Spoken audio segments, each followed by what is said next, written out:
Olá pessoal, sejam todos bem-vindos ao Papo Juiz, o podcast da Associação dos Juízes Federais de São Paulo e Mato Grosso do Sul. Meu nome é Etienne Martins, eu sou juiz federal e faço parte da diretoria da associação. No episódio de hoje nós vamos falar sobre a reforma tributária. Eu vi uma frase essa semana que me chamou muita atenção. Será que estamos saindo de um caos conhecido e corremos o risco de entrar em um caos desconhecido? Ou será que realmente estamos dando passos à frente e melhorando esse sistema que historicamente tem sido alvo de críticas devido à sua ineficiência? E hoje eu tenho dois convidados especialistas nessa área do direito tributário, a professora, a doutora Juliana Furtado, procuradora da Fazenda Nacional, professora da GV no mestrado profissional de Direito aqui em São Paulo e doutora pela PUC. Juliana, obrigado por ter aceitado o convite da associação e estar conosco hoje. Obrigado pelo carinho de estar com a gente aqui. Eu que agradeço, uma alegria estar com vocês hoje aqui para falar de um tema tão relevante. Tem aqui comigo também o desembargador Renato Becho, membro da minha banca de concurso. É uma satisfação conversar com ele nesse ambiente bem mais confortável e descontraído dessa vez. O desembargador Renato Becho é desembargador aqui do TRF3, professor da PUC e pós-doutorando na Universidade de Bolonha, a mais antiga da Europa, né? Estávamos discutindo isso aqui antes, que eu pensava que era a mais antiga do planeta. Obrigado, Renato, por ter vindo, obrigado por estar aqui conosco, obrigado por ter aceitado o convite da JUFESP.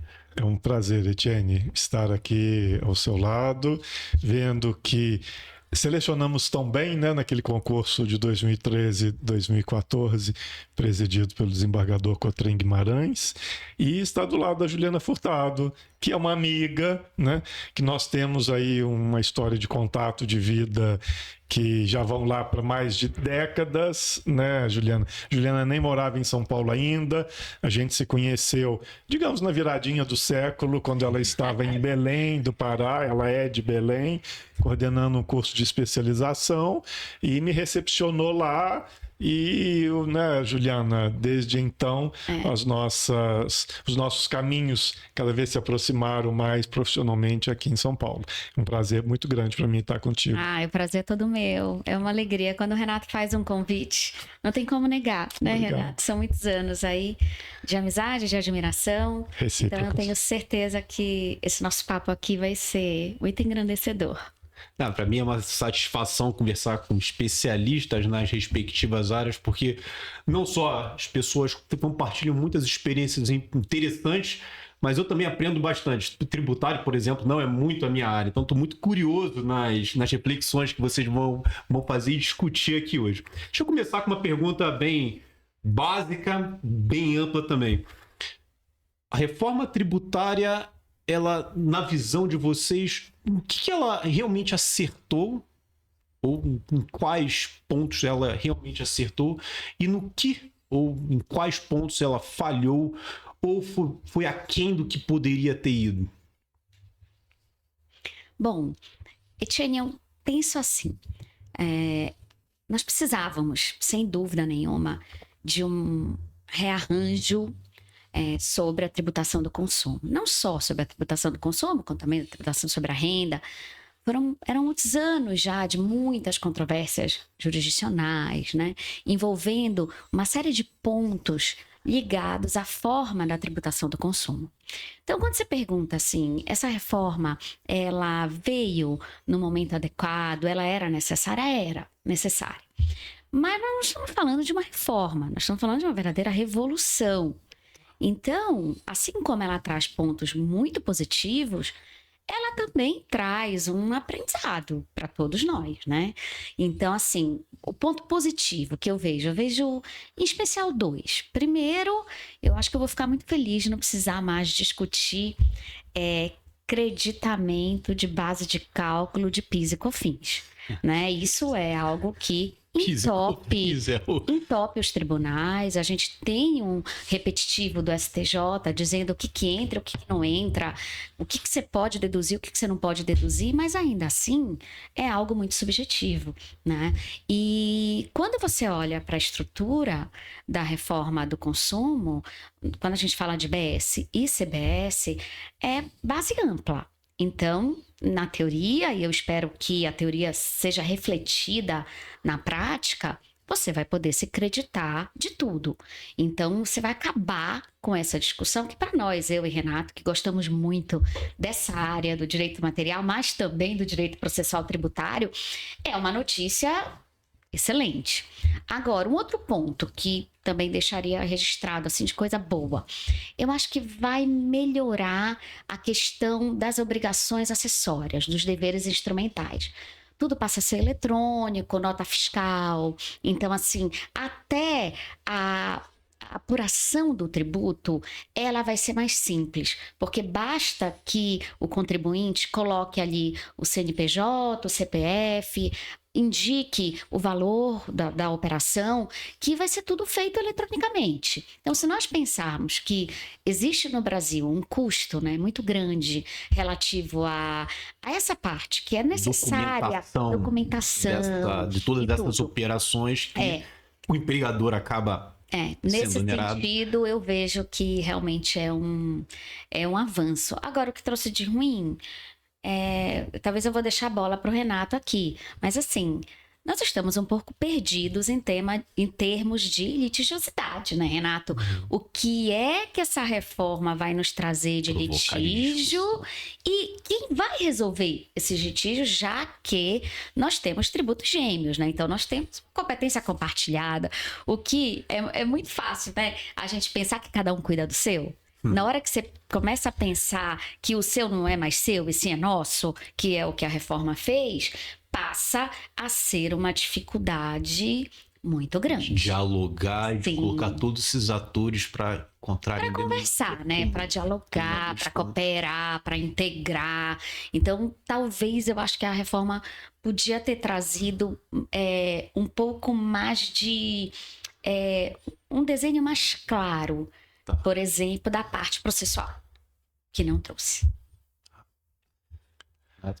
Bom, Etienne, eu concordo bastante com a Juliana, né? Temos uma enorme sintonia nesse aspecto. Eu queria pontuar talvez 3 coisinhas nesse assunto. Uma delas, que eu queria pontuar realmente para começar, quando a emenda a emenda constitucional 132 foi aprovada, muita gente na nossa área começou a falar assim: que absurdo, ninguém discutiu a reforma tributária, fomos pegos de surpresa. Isso é um grande equívoco, tá? Mas eu acho que precisa ser pontuado para as pessoas entenderem até o momento histórico da reforma, né? Essa reforma, ela foi gerida e proposta e estruturada e apresentada em 2014. Tem textos do Bernardo Api, que eu os tenho e faço referência a eles, que são de 2014, quando ele já sinalizava que, se não fosse possível um único IVA, que viesse uma CBS e um IBS. O que aconteceu nesse período, nesses últimos 12... IBS é Imposto sobre Bens e Serviços. E a CBS é a Contribuição sobre Bens e Serviços. A CBS é da competência da União, portanto, também da jurisdição federal, e o IBS é compartilhado, né? Na verdade, é compartilhado entre a União, a competência é compartilhada entre a União, Estados, Distrito Federal e municípios, porque o Congresso Nacional publicou a lei que estruturou todo o IBS, né, deixando para o exercício da competência dos Estados, Distrito Federal e municípios na fixação de alíquotas, se eles quiserem, né, sendo que se não quiserem, vai ser uma fixada pelo Senado, né? Com uma administração e uma organização que a União não vai participar, que é a do Comitê Gestor, né? Então, assim, Bernardo Api já apresentava esse IVA dual lá em 2014, né? Por que só foi aprovado agora? O primeiro ponto foi o impeachment da presidenta Dilma, porque Bernardo Api era secretário especial da reforma tributária no segundo governo Dilma Rousseff.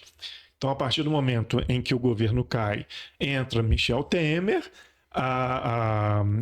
as intenções do governo, as prioridades do governo eram outras. O orçamento era uma questão orçamental. E principalmente a reforma previdenciária e trabalhista, que foram as reformas que ele colocou a digital. Estou falando aqui uma questão histórica, né? Mas que eu acho que tem um aspecto relevante, né? Daqui a pouco a gente vai falar de uma das críticas da reforma, que é um período de transição muito grande. Então, a reforma vai ser concluída basicamente em 2035, 2037, com reflexo na Zona Franca de Manaus, 2070, mais ou menos. Só que o grosso dela é 2033, 2035, 2037. Nós estamos 10 anos atrasados. Se tivéssemos aprovado essa reforma em 2016, em 2026, a gente teria aí uma década de experiência. Tá?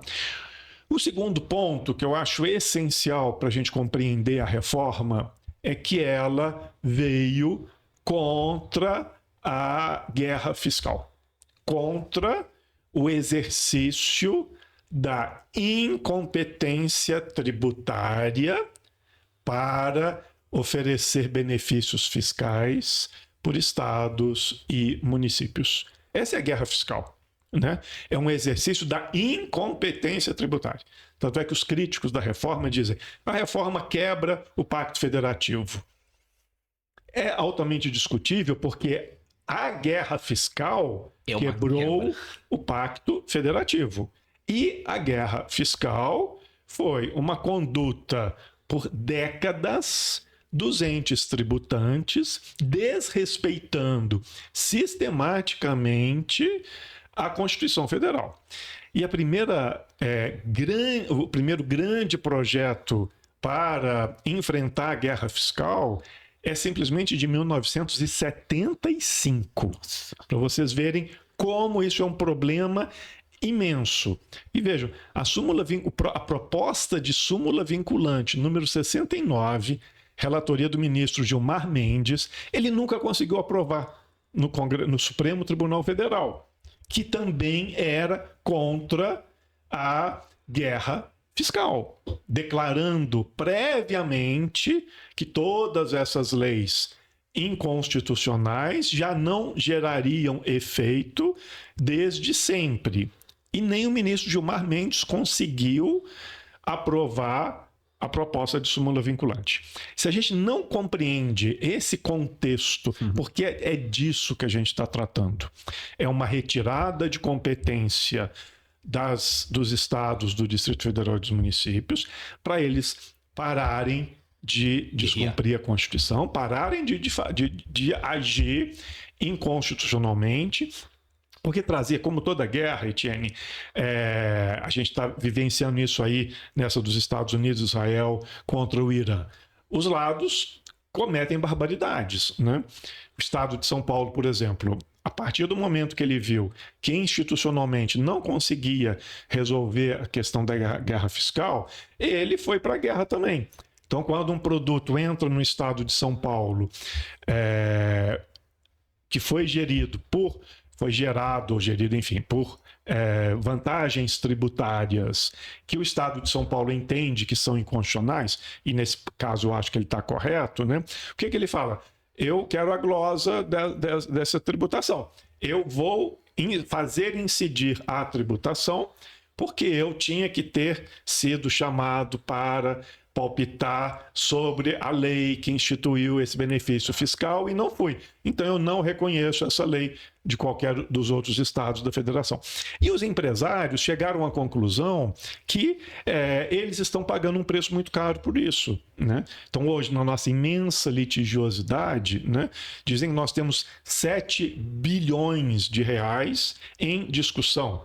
Né? Não sei se é exatamente 7 bilhões, 7 trilhões, enfim, é uma enormidade. é o país que tem a maior litigiosidade do mundo, mas também essa imensa litigiosidade tributária, que os empresários viram como um grande problema. Isso impacta o orçamento das empresas por décadas, de verdade, 20, 30, 40 anos, que eles têm valores que estão provisionados por ações judiciais que nunca acabam, e eles têm que ir para o exterior justificar, nas multinacionais, justificar esses valores. Né? Custo Brasil. O custo Brasil, que é muito disso que nós estamos falando na questão tributária. Né? E, por fim, como a Juliana falou, que a gente vai desenvolver, né? A questão do litígio tributário. Né? Eu tive a oportunidade de ir a Brasília uma semana anterior à aprovação da reforma, para tratar desses assuntos, e eu pedi o projeto, eles falaram assim, a gente não tem um projeto ainda. Eles fecharam o projeto de madrugada, tanto é que vários senadores e deputados não sabiam o que eles estavam votando. Só que a bancada falou, os líderes, aprove, e eles aprovaram. Né? E naquele momento, para não ampliar a pressão que os parlamentares estavam sofrendo, eles retiram a federalização da reforma tributária, que está no projeto, estava na PEC 45, estava na PEC 110.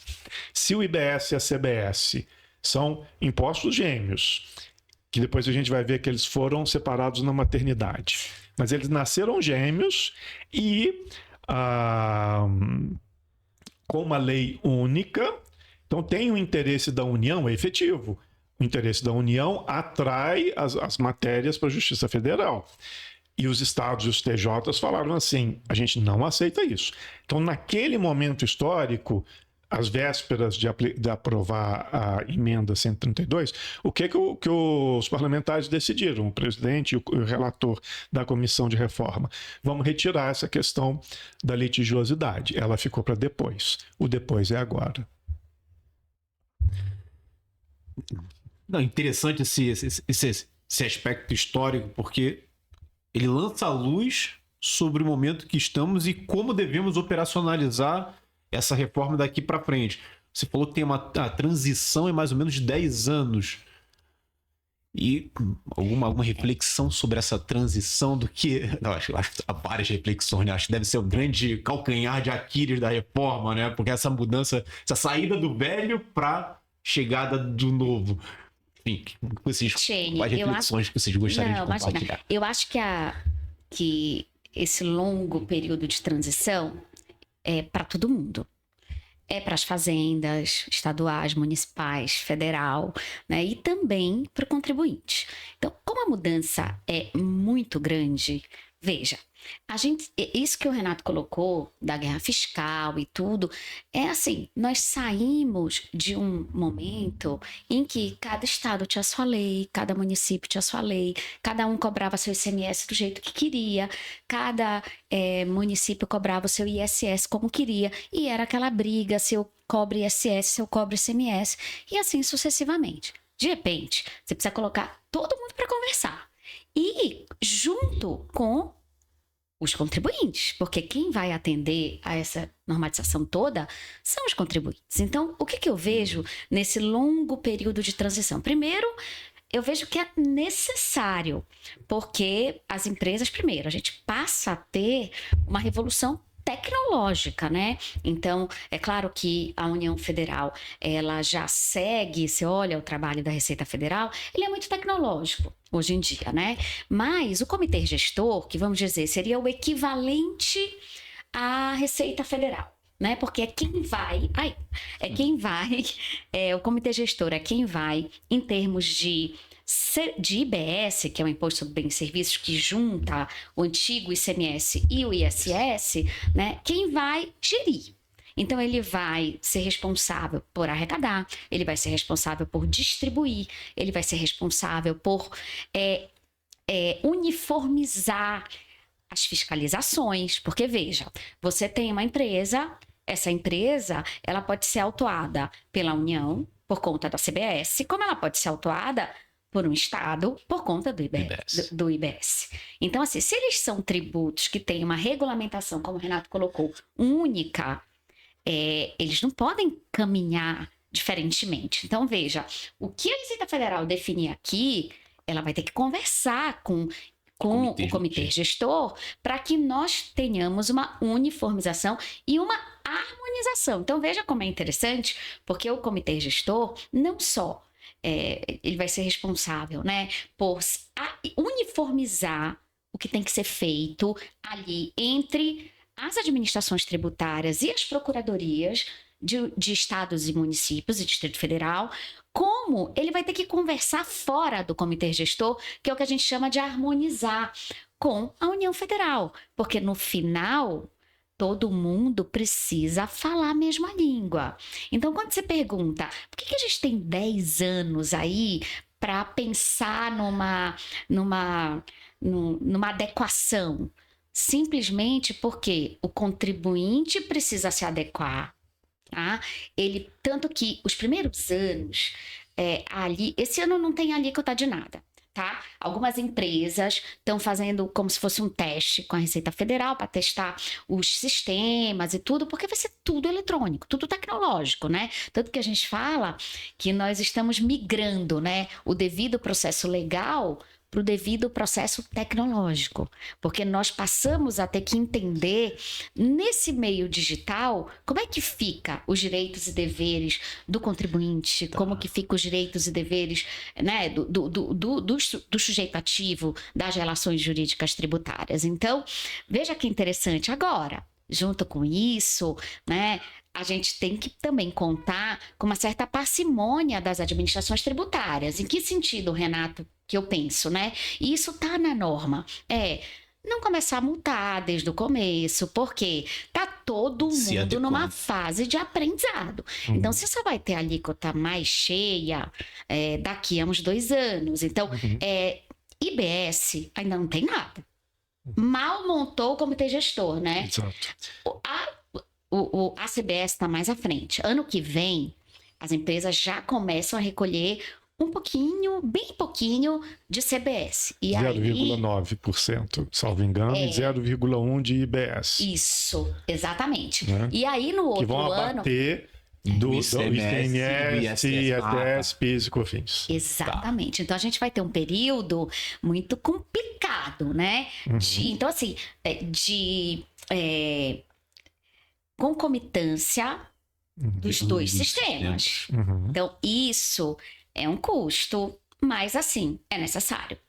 Sabe quando você entra numa vara, aí você olha, assim, o que tem de coisa antiga, aí você olha e fala assim... Bom, vocês não devem ter nada antigo na vara de vocês, né? Ou no gabinete. Mas assim, você olha e fala assim, eu preciso dar um jeito nisso aqui. E não tem jeito. Enquanto você está resolvendo o passado, o futuro ele está acontecendo. Então, era uma opção. Ou deixava como estava, ou ficaríamos aí 10 anos, né? Tendo muito trabalho pela frente. Deixa eu completar realmente no que a Juliana falou, porque a sua colocação, Juliana, foi perfeita. Hoje a gente tem que atender às metas, né, do CNJ e a gente faz exatamente o que você está falando e é muito adequado em relação à reforma. Por quê?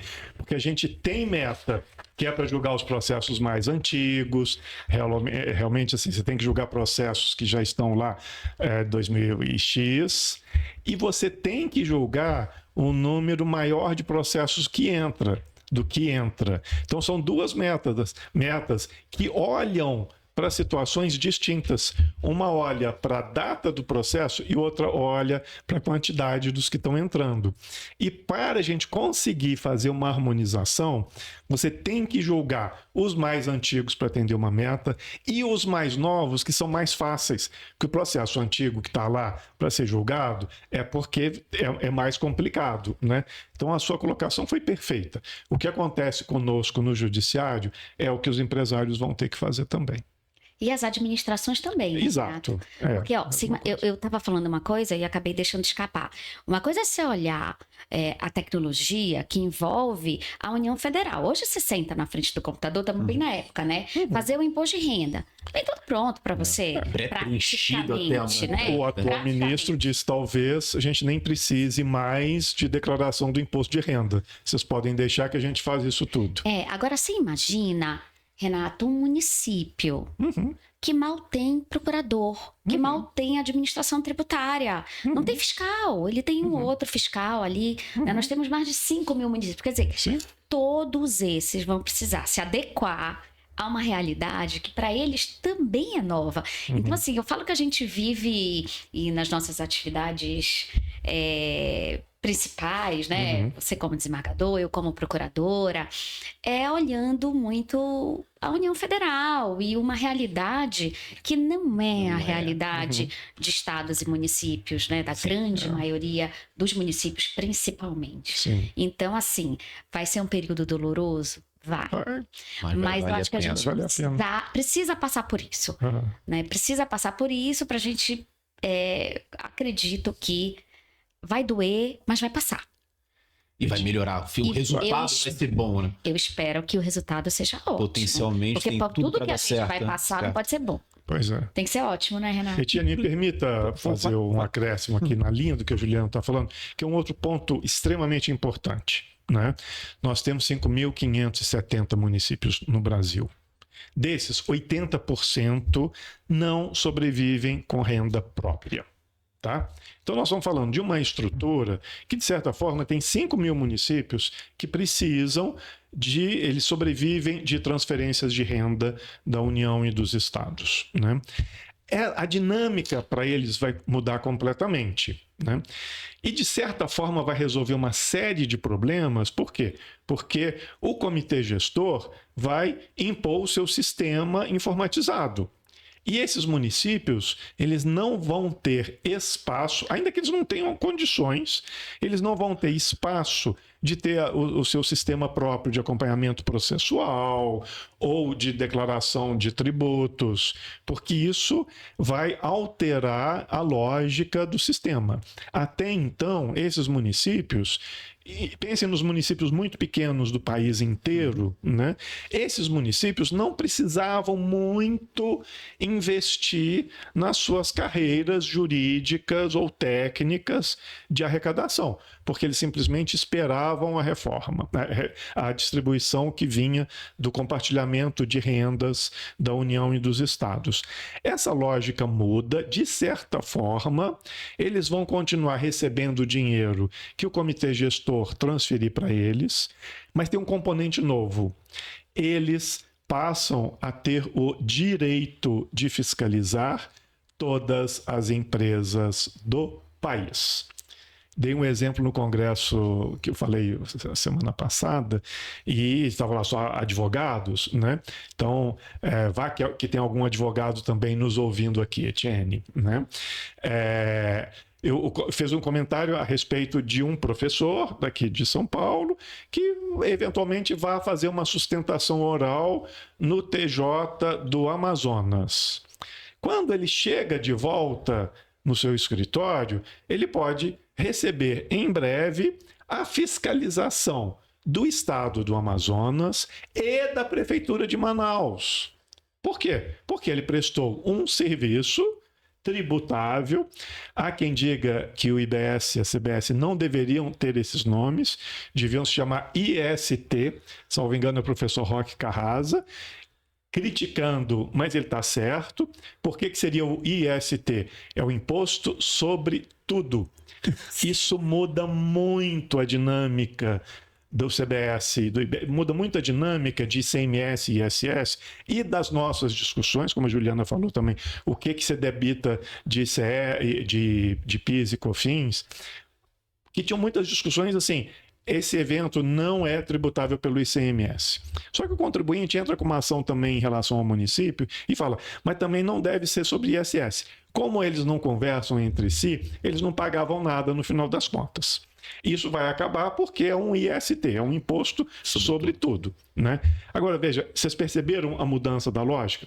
Para muitos municípios, talvez não vá mudar tanto a coisa assim, porque ele vai estar esperando o dinheiro que vem pelo comitê gestor. E vai ficar em paz, sendo que esse valor vai ser fixado muitas vezes a partir da população que eles têm. E aí, Etienne e Juliana, né, um aspecto relevante. Se eles quiserem discutir essas regras, como aconteceu com a Justiça Eleitoral e as pessoas não quiseram responder ao censo, né? E teve movimentos políticos que falaram, não deixe essas pessoas entrarem na sua casa, eles querem passar uma ideologia. Aí as pessoas não responderam o censo e vários municípios, por conta disso também, tiveram uma redução no número de pessoas e refletiu no número de deputados, né? Isso vai acontecer na reforma, tá?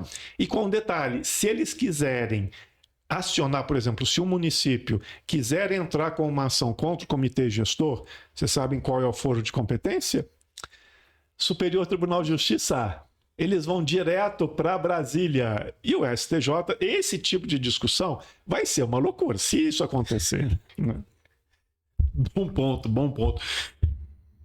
O empresariado contribuinte nessa transição que a gente está conversando, pelo que vocês conversam aí com os empresários, com os advogados de grandes empresas, eles devem estar apreensivos por causa da...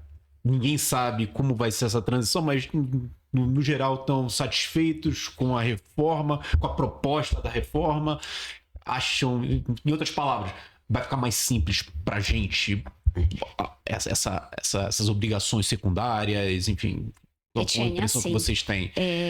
A impressão que eu tenho é que, como disse o Renato, né, seria um IVA único. E, no final das contas, o que foi possível foi a aprovação de um IVA dual. Isso, até você escuta os idealizadores da reforma, Bernardo Api, Eurico De Santi, que pensaram essa reforma, e eles mesmos falam, nós pensamos uma reforma que traria uma uniformidade muito maior do que efetivamente nós estamos tendo. Então, assim, pensar do que eu escuto, né, nas palestras, nas aulas, tem muitos alunos, a maioria dos meus alunos são advogados privados e tudo, é muito assim, todos estão apreensivos, mas de certa forma estão se organizando. Tá. E eu penso assim, que essa organização, ela vai muito por essa parte tecnológica. Então, eu vou dar um outro exemplo relativamente ao Poder Judiciário. Eu lembro que a primeira vez que eu fui chamada para uma reunião aqui no TRF3 para dizer que nós íamos ter PJE e que nós só íamos conseguir acessar se nós tivéssemos um token. Eu lembro que eu estava numa mesa assim com representantes da UAB, gente da Procuradoria, várias pessoas. E foi uma gritaria, era um caos. Por quê? Tudo era muito novo, né? Como assim? Eu chego ali, eu peço, eu olho o meu processo, eu folheio o meu processo. E hoje em dia, veja, se você mandar um processo físico para mim, eu vou te xingar. Não é? Então, veja como eu acho que a gente tem uma capacidade de adaptação muito grande. E assim, uma outra coisa que eu acho que também vai melhorar nessa adaptação é assim, me parece que a Receita Federal, por meio do SERPRO, ela está tendo uma interlocução muito grande com as grandes empresas. Então, exatamente para verificar se o sistema vai funcionar. Tá. Porque assim, dentro dessa lógica que o Renato colocou, dessa mudança toda em relação a estados, municípios, como olham suas administrações tributárias e tudo, né? Eles saem daquele ambiente que era muito propício, porque eu mando em tudo, e agora vão ter que compartilhar, né? Como o Paulo Aires fala, tenta pôr 2 filhos para compartilhar o iPad, né? Você vai ver a briga que vai ser. Então, é a mesma coisa. Mas onde que eu quero chegar? A gente muda a lógica da tributação. Então, essas empresas, e principalmente as grandes, elas trabalham com a ideia de que o tributo entra no caixa delas. Por que eu estou falando isso? Porque as empresas, elas sabem os tributos que elas têm para recolher, e nós temos que considerar que no Brasil a maioria das empresas são boas pagadoras, elas vão lá, elas sabem o que elas têm que pagar e elas pagam daqui a 3 meses. Então, elas vendem a mercadoria, o tributo entra e elas só recolhem dali 3 meses, né? A depender do tributo. Claro, é diferente, mas a depender do tributo, vamos dizer 3 meses. A lógica muda. Agora, é tudo no momento que você emite a nota fiscal.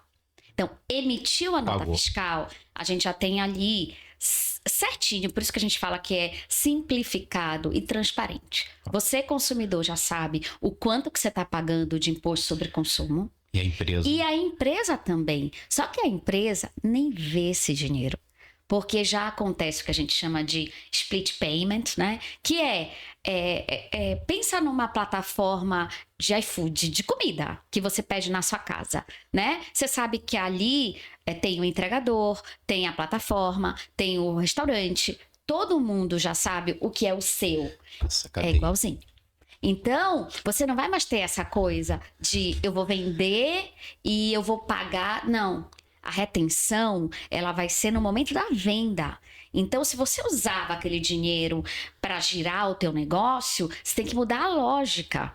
Então, esse é a grande questão que vai impactar os empresários. Tem muitos economistas e pessoas que entendem muito mais do que eu, né, que dizem, se as empresas não se adequarem, Etienne, Podem quebrar. podem quebrar.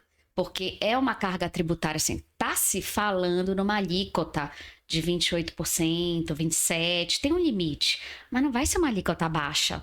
Tá. E que vai entrar ali no seu caixa. Então, assim, você precisa, essas empresas, nesse período, elas precisam sentar com seus contadores, reavaliar o seu negócio para se adequar. Agora, vai ser muito mais fácil. Apuração assistida.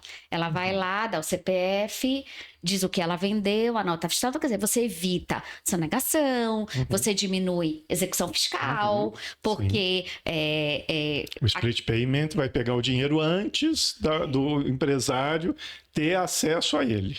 sabe aquilo que a gente reclama, que chama imposto de renda na fonte? Os empresários vão ter. Às vezes a gente fala assim, Excelente. nossa, mas como assim? Mas eu quem pago tanto, recolhe? né, O empregador Renato? recolhe na fonte. Só queria entender isso na prática. Se eu vou pôr o posto de gasolina aqui, encho o tanque do meu carro. Eu acho Eu que pago ali, mas como é que o sistema recolhe? Pelo que eu entendi, é como se tivesse um cartão de crédito ali que já debita exatamente direto. isso. É mais ou menos isso. Esse sistema que está sendo Quando eu vou no montado... iFood, compro lá, já debita direto na minha... Então vai ter um Esse cartão sistema- de crédito assim, cada empresa. Esse sistema que está sendo montado, Etienne, ele é um sistema assim, que eu imagino que quando ele estiver pronto e se ele funcionar como está sendo prometido, nós vamos exportar esse sistema para o mundo inteiro, né? Porque ele é um sistema que, se o split se der na modalidade mais ampla, porque tem várias modalidades de split, tá? Que eu acho que nem cabe a gente falar muito aqui. Mas assim, se ele se der na forma mais ampla, é como se você tivesse um grande sistema onde toda nota eletrônica, nota fiscal é eletrônica. Se emitiu a nota, aquilo já entra no sistema e você já tem ali como se tivesse um banco. O que você tem de crédito, o que você tem de débito, isso se encosta ali, né? Você faz Sim, já e diz para a recolhido, empresa, você tem um crédito, você não precisa recolher nada agora. E assim, e se acontecer alguma coisa errada nesse meio do caminho? Você tem um caminho para reclamar e a Receita Federal e o Comitê Gestor vão ter 3 dias para te devolver. Exato. Então, são essas as incertezas que a gente não sabe. Então, assim, se não me devolver em 3 dias, para Juliana, talvez não mude nada. Para o Renato, principalmente, né, Renato? Não apoiado, não apoiado. Agora, você Imagina um imagina... contrato gigantesco, um grande cliente, que a empresa precisa de um valor enorme que faz toda a diferença pro dia a dia dela ali. Você acha que isso vai bater aonde? Pois é, no judiciário. Sem dúvida. Seria a minha próxima pergunta. Né? Vou pegar um gancho. Você quer complementar alguma coisa, Renato? De novo, quero destacar como a Juliana foi feliz num outro paralelo. Juliana, a mudança do processo judicial físico para o eletrônico. É disso que a gente está tratando também, Etienne. Tá? Então, lembram-se daqueles primeiros advogados que diziam, eu não consigo acessar o computador, mesmo colegas nossos, né? Gente, olha, ainda para fazer contagem de decadência e prescrição, vou fazer aqui um disclaimer, né? Eu ainda faço de pegar um papel de limpar a minha mesa e fazer uma anotação à caneta. Isso é coisa de professor. Mas continuo fazendo. Viu? Isso é coisa de professor. Não, você tá voando, né? Vê se Gente, eu nem sei onde eu tenho acesso ao chat GPT, tá? Eu sou do tipo que, não, eu tenho ojeriza essas coisas, não sei se o acesso é um aplicativo, eu não tenho. Se o acesso é pelo computador, eu nunca digitei isso lá, tá? Mas então, assim, mas isso é o tipo de coisa que eu faço ainda, juro para vocês. Decadência e prescrição é com uma folha em branco, na caneta, na minha mesa, tá? Só que eu chamo hoje no tribunal a minha assessoria e entrego esse papel para eles, e eles que se virem.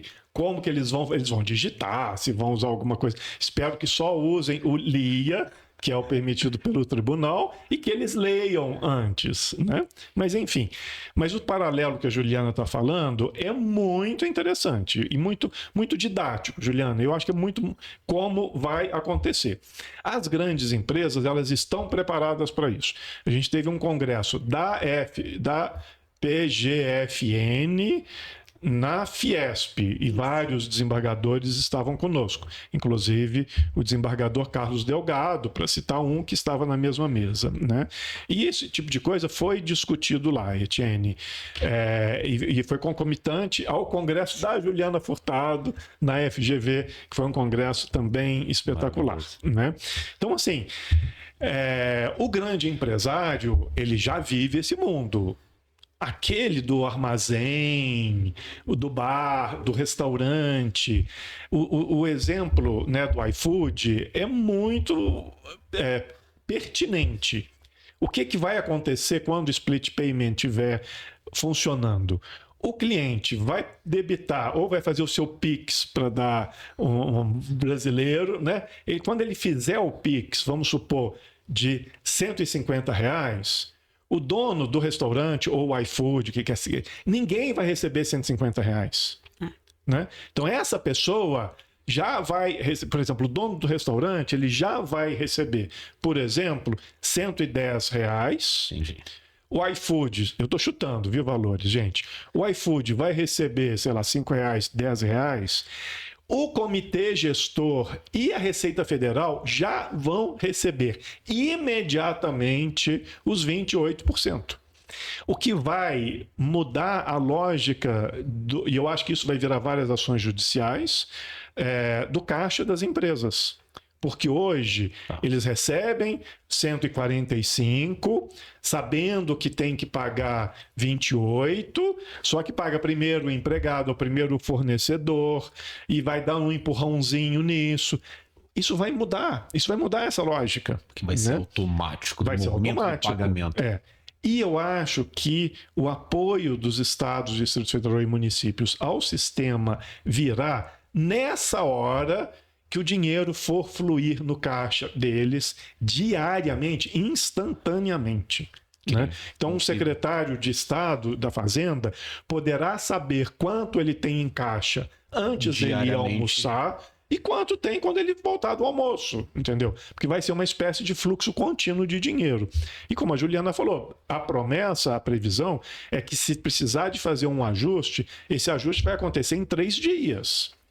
Se o poder público atrapalhar essa história, vai cair conosco. E eu não sei se o comitê gestor está preparado para receber milhares de ofícios para fazer isso, fazer aquilo. Eu peguei um gancho nesse seu comentário exatamente para a minha próxima pergunta. Nós falamos sobre o contribuinte, falamos sobre a empresa, e para o judiciário e para a procuradoria, quais desafios você já antevêem nessa transição ou nessa reforma tributária? Vocês já mencionaram aí dessa questão do comitê, que tem 3 dias, se não responderem em 3 dias, vai desaguar em algum TJ, em algum TRF da vida. O que vocês mais... Etienne, eu vou te falar a primeira coisa, tá? Que eu acho o de mais salutar nessa reforma em termos de advocacia pública, que é, a gente nunca conversou com procuradores dos estados, dos municípios. E agora? A gente precisa conversar. Por exemplo, eu faço parte do CONAP, que é um Comitê Nacional da Advocacia Pública, onde eu converso com o procurador do DF, com o procurador lá do município de Manaus. Ou seja, para quê?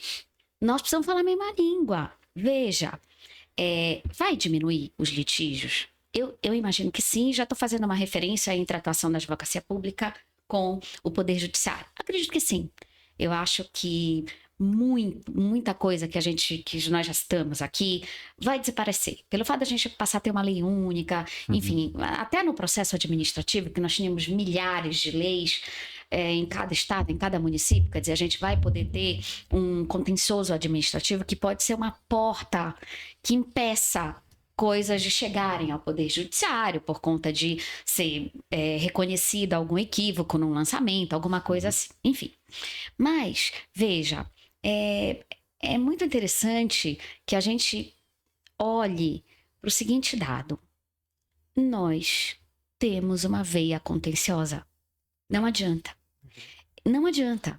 O advogado, olha, eu sou uma das maiores defensoras de sentar e dialogar. E o diálogo ele vai ser necessário. Mas assim, do jeito como a Constituição Federal de 88 foi colocada, num período de iniciar essa democratização, o judiciário é quem vai dar a palavra final de toda e qualquer controvérsia que exista. E nós gostamos de ir ao judiciário, né? Eu falo que nós gostamos como cidadãos brasileiros, né? A gente acessa muito o judiciário. E não vai ser diferente. Agora, o que as administrações tributárias, e isso inclui tanto a fiscalização quanto a representação judicial, né, de União, Estados e municípios, seria o seguinte, olha, primeiro, a PGFN já está fazendo uma espécie de uma incubadora de teses, porque assim, nesse momento, ninguém está pagando nada. Então, se alguém entrar dizendo que pagou algum tributo errado, não tem esse tributo. Mas já tem ações questionando a própria lei complementar, tanto a 214 como a 227. Por quê? Porque você já tem ali algumas ideias que determinado dispositivo pode ser inconstitucional, determinado dispositivo pode me atrapalhar no meu negócio e tal. Então, assim, o que está sendo feito na PGFN? Uma incubadora de teses para a gente começar a estudar e já ter uma defesa pronta para não ser pego de surpresa. Então, ouvindo nos congressos, ouvindo os contribuintes, a gente já sabe um pouco do que vai... Já está mapeado o que os escritórios já têm mapeado, o que eles veem que pode dar problema. Vou te dar um exemplo, que é o exemplo mais clássico, tá? Renato falou uma coisa do professor Roque, né, Renato?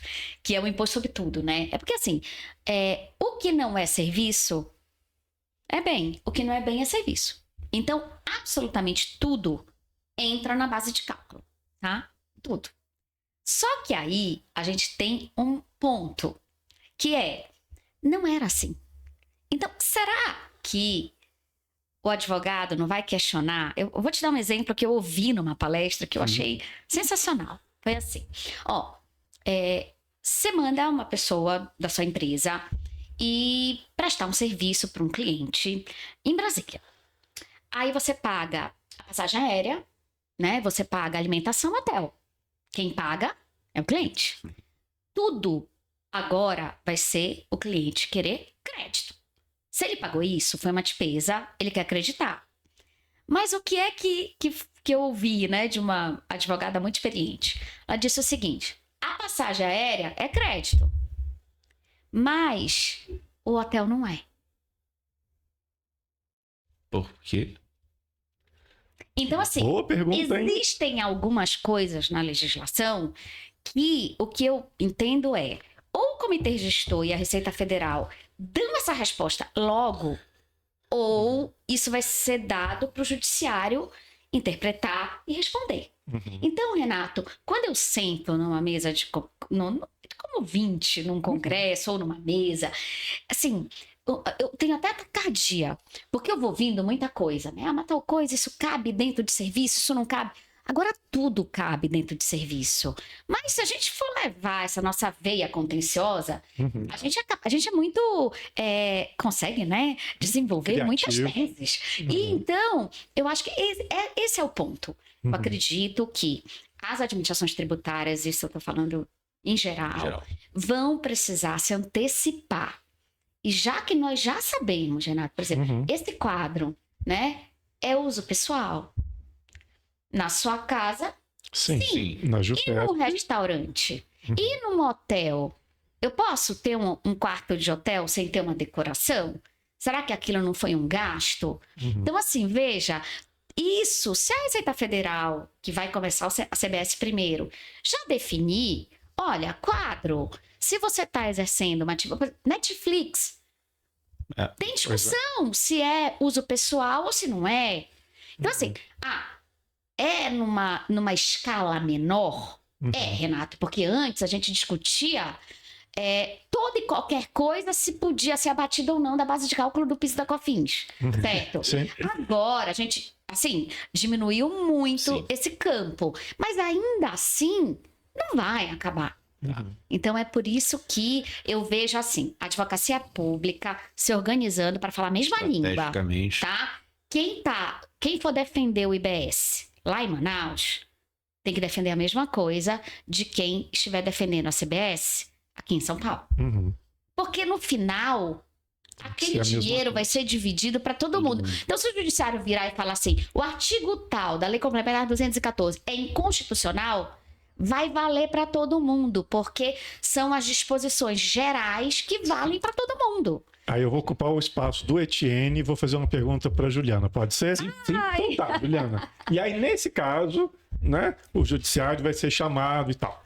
Então, se um juiz estadual do interior do Rio Grande do Sul der a primeira decisão, tá? Juiz estadual da menor cidade do Rio Grande do Sul, você, como procuradora da Fazenda Nacional, vai se sentir vinculada a essa decisão?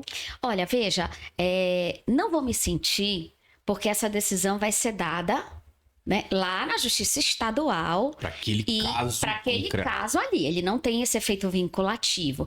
Mas passa, de toda forma, a ser uma decisão que tem um precedente não vinculativo, mas aquele que a gente chama de persuasivo, né? Por isso que, e isso tem sido, Etienne, assim, eu acho que de tudo que eu tenho feito atualmente, talvez seja o que eu estou mais gostando, que é participar desse CONAP, sabe? E poder dizer assim, olha, a PGFN, quando ela começou, eu trabalhava no Pará.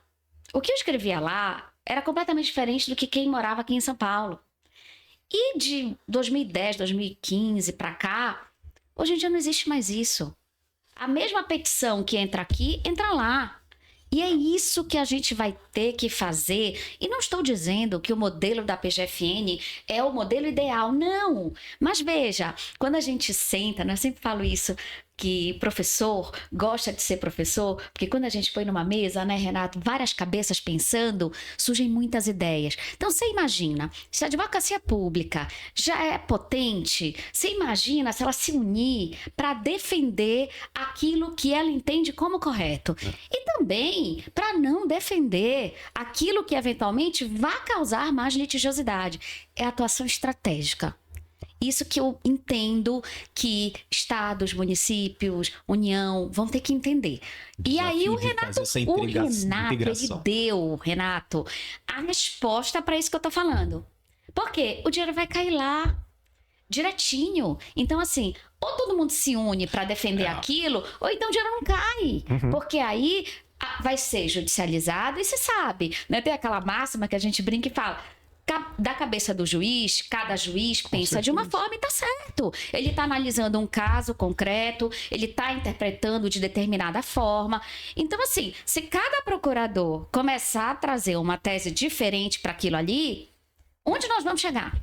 No mundo pré-Código de 2015, não é? Sim. Que a gente ganhou muito, mas a gente não pode perder essa uniformização, que assim, tem seus percalços? Tem, mas melhorou muito, né, Renato? Ou então, atribui a Dom Bosco a fala, né? Não disse que seria fácil, disse que valeria a pena. É o que a gente está falando da reforma também, né, Juliana? Não, ninguém está dizendo que a coisa vai ser fácil. E pensavam, Etienne, inclusive que a litigiosidade tributária tinha acabado no país. Um equívoco, até porque a gente tem a maior do mundo, então não vai acabar assim, né? Mas vai valer a pena, né, Juliana? Eu acredito que sim, viu? Eu acho que a gente precisava ter dado esse passo. Nós demos, não talvez do jeito que nós esperávamos, né? Como a gente já colocou aqui. Mas, por outro lado, vamos conviver num determinado momento com as discussões. Tem isso, quando você está perguntando o papel do judiciário, né? Assim como o contribuinte vai trabalhar com 2 sistemas, o judiciário também. Sim. Então, ele vai continuar discutindo o creditamento do PIS e da COFINS, se pode ou não entrar na base ou não. E ele também vai começar a decidir questões envolvendo o CBS e BS. Então, assim, eu tenho uma tese que eu digo assim, é nesse momento que nós temos que estimular o contribuinte, por exemplo, a aderir a programas de transação que envolvam teses. Limpar esse acervo.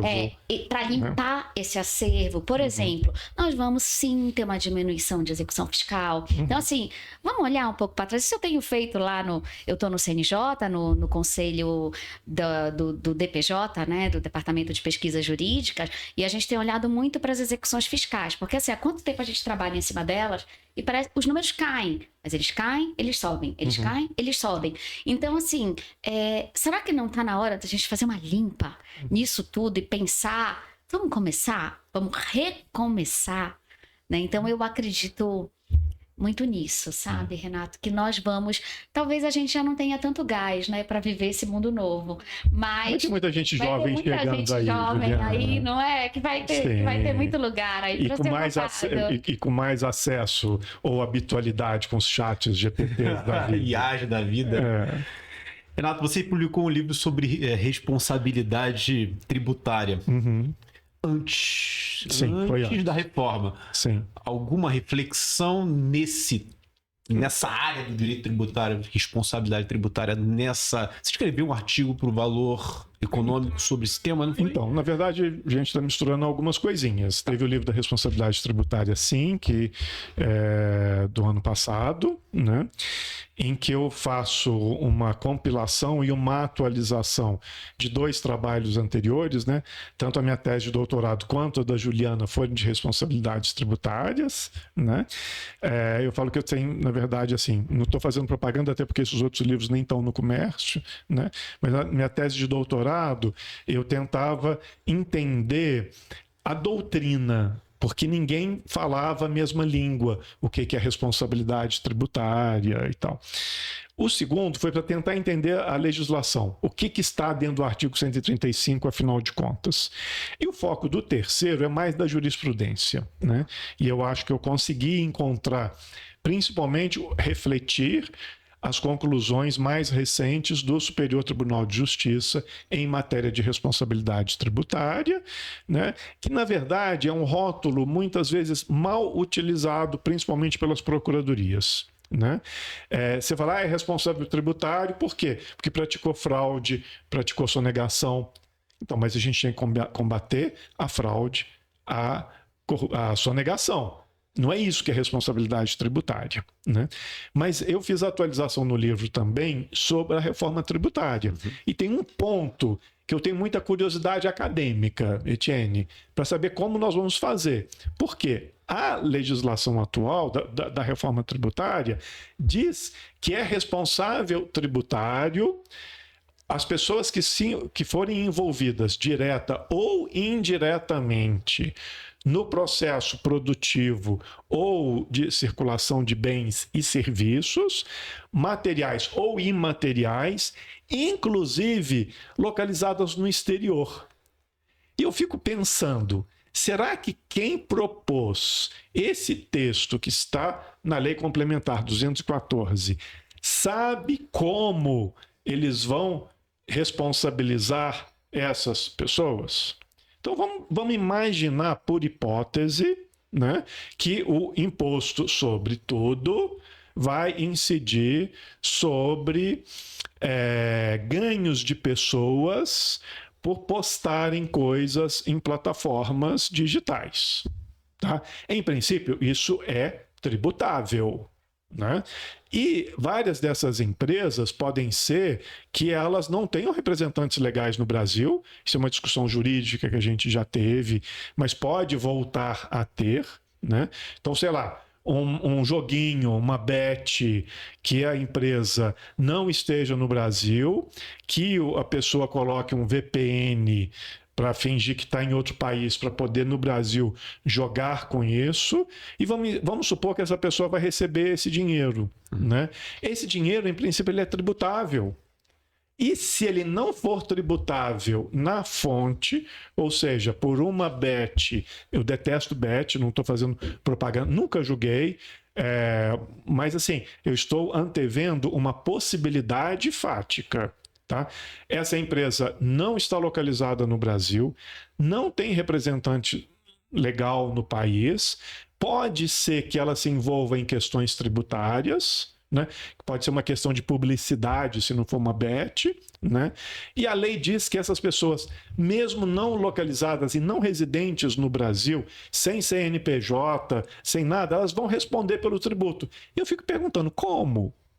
Como eles vão pegar o presidente da rede Truth Social Media e fazer essa pessoa pagar o IBS e a CBS no Brasil? Eu estou curioso. Nesse campo eu estou sentadinho, de braços cruzados, bonitinho, esperando. O que vai acontecer. Ver o que vai acontecer. É um dos desafios, né? Maravilha. A gente está caminhando já para o final e eu sempre abro a palavra aos participantes para falarem de algum projeto acadêmico, pessoal, profissional, filantrópico. A gente conversava nos bastidores, a Juliana tem um projeto que envolve livros infantis, é isso? Quer falar um pouquinho do projeto, divulgar o projeto? Como é que as pessoas que estão nos escutando podem de alguma forma contribuir? Sim. A palavra está com você. Bom, além de todos os meus projetos acadêmicos, né, Bom, eu coordeno junto com o Paulo Conrado, que é juiz federal aqui em São Paulo, o Núcleo de Direito Tributário do mestrado profissional da FGV.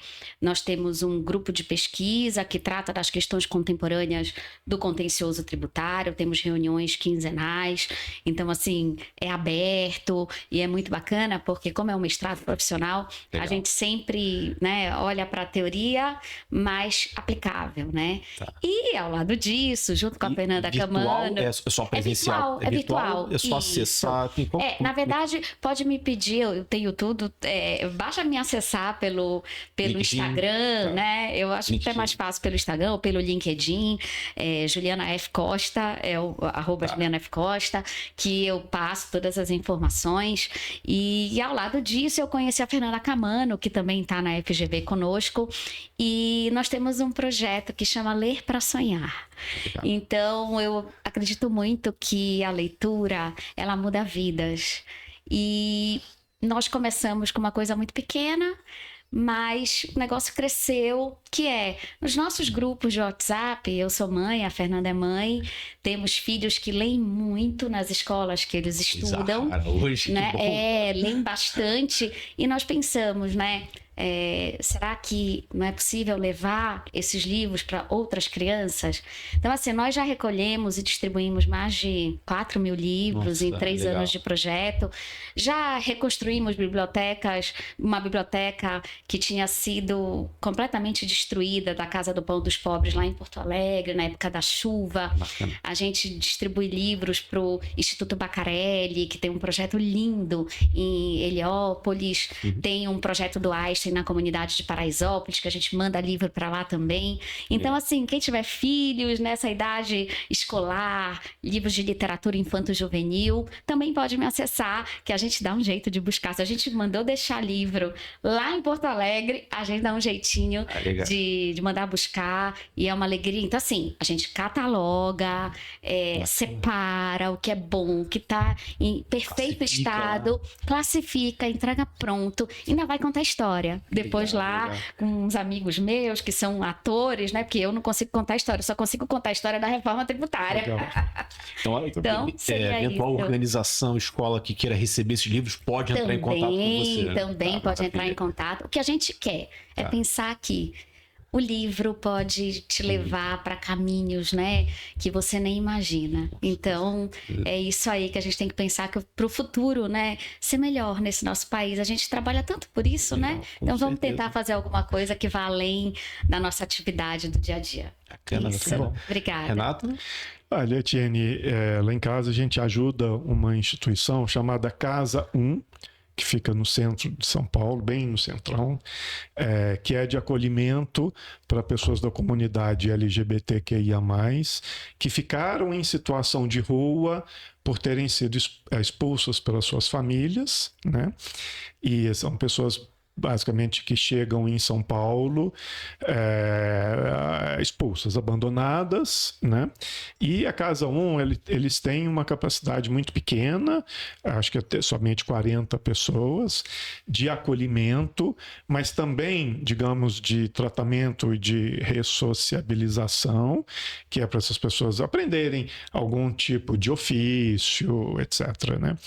E ela está passando por uma imensa dificuldade, a gente nem sabe, foi até conferir aqui, nem sabe se a Casa 1 vai conseguir sobreviver, porque tem havido redução de financiamento por parte de órgãos públicos, né? Então, quem quiser colaborar, a gente colabora com o Pix e com o direcionamento da nota fiscal paulista, né? Que a gente põe o próprio CPF nas notas, só que o dinheiro vai diretamente para a Casa 1, né?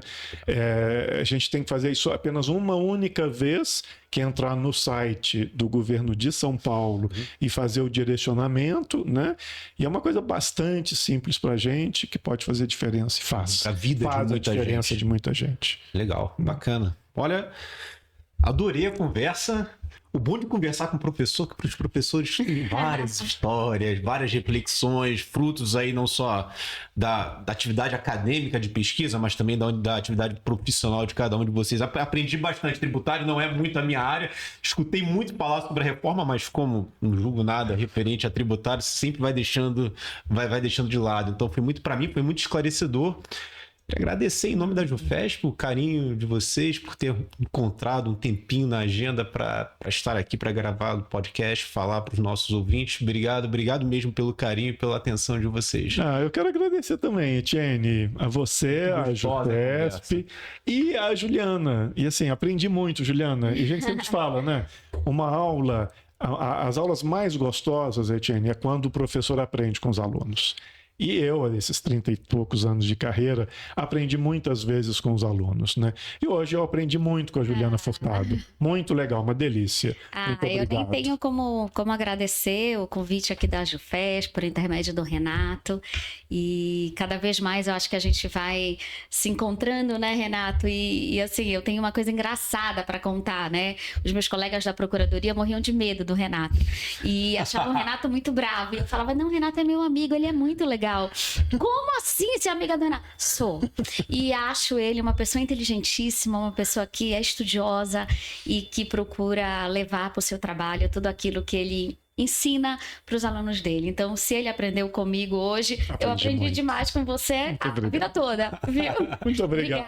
Obrigada. Imagina eu que fui membro da minha banca de concurso. Olha só. Teve uma pergunta só para encerrar aqui, teve uma pergunta que até hoje eu me esqueci. Oh, meu Deus. Você me fez uma pergunta. Vamos ver se eu vou saber a resposta. E aí eu falei, eu não lembro qual era o tópico. Eu falei, o que você faria se fosse juiz? Eu não sabia muito a resposta. Eu falei, olha, eu julgaria improcedente o pedido. Ele falou, isso aqui foi um caso real, Etienne, e eu julguei procedente o pedido. Porém, o tribunal reformou a minha decisão posteriormente. Aí eu...